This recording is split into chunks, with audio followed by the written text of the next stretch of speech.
Hey everybody! If you've watched today and yesterday, you'll now see that Starsky and Hutch got 6%, which is um, kind of about what I expected once I saw the answer revealed. That is very, very hard. So no shame there. Let's take a look at today.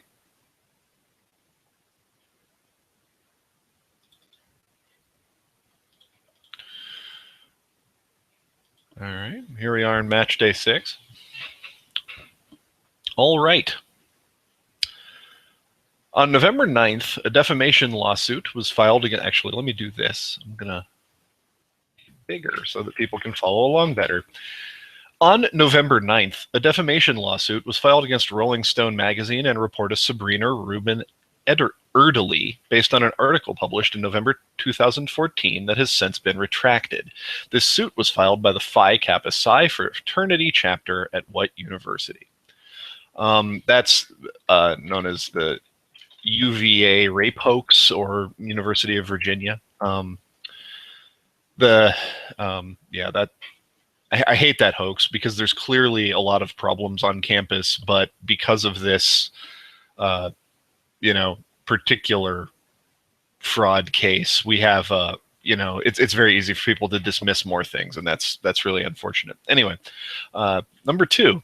The various compounds with the chemical formulas C6H12O6 and C12H22O11 are all carbohydrates and saccharides, which form the majority of a group most commonly known as what? Well, saccharides are sugars.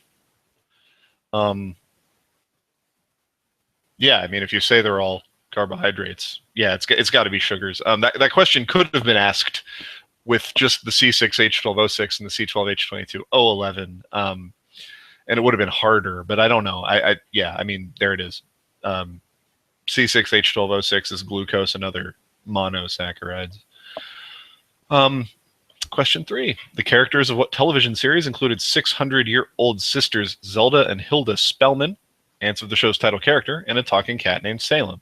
Well, Sabrina Rubin, that would be Sabrina the Teenage Witch. Sabrina Rubin Erdely showed up earlier in our questions today. That's funny. So I guess there's a hint. The last words of Gary Gilmore, who was convicted of murder in Utah and executed by firing squad in 1977, are credited with inspiring what well-known corporate slogan?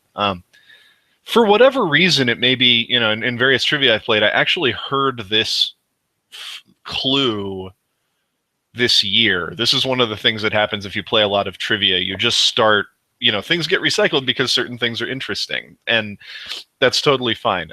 Shane Bushfield, Thorsten, is extremely good at coming up with stuff I've never seen before, and a lot of people have never seen before. In this case, I have seen it before, and that would be Just Do It, which is a good story. That's the Nike slogan, of course, and amusingly, it shows up in the place where that sort of swooshy thing showed up yesterday, question 4. Question 5. Regarding this allegorical 1590 poem, well, I have a guess. The author suggests in a letter to fellow countryman Sir Walter Raleigh, appended to the first edition, that characters represent virtues and vices. Book 1's Red Cross Knight is holiness, Book 2's Sir Guyan is temperance, Book 3's Britomart is chastity, etc. What is this poem? That is The Fairy Queen by Edmund Spenser. Red Cross Knight is pretty much one of those giveaways in Quiz Bowl. And yeah, there's not a lot of 1590 allegorical poems to choose from here, so there's your Fairy Queen. Number 6, Elizabeth Cady Stanton and Lucretia Mott, who met after being denied seats at the World Anti-Slavery Conference in London, organized in 1848 a pivotal feminist conference, formerly a women's rights convention and the first of its kind. What locality hosted this conference, which is widely credited as the foundational event in the women's rights movement? That is definitely Seneca Falls. That's certainly the foundational event in the women's rights movement. All right, so playing defense today. This is one, there are some of these that are tougher. I'm not sure for number 2 what on earth anyone that's normally an opponent of mine is going to put instead of sugar. Like, I don't even know how you could possibly come up with another thing to say, given that you're given saccharide, which gives you a linguistic clue. I'm going to go ahead and put a 0 on that. If I know anything about my opponent's relative age or certainly nationality, again, this is another certainly American-centric question. It's pretty easy to put the 1 on Virginia. I think, the Virginia rape story in Rolling Stone is a pretty well-known thing.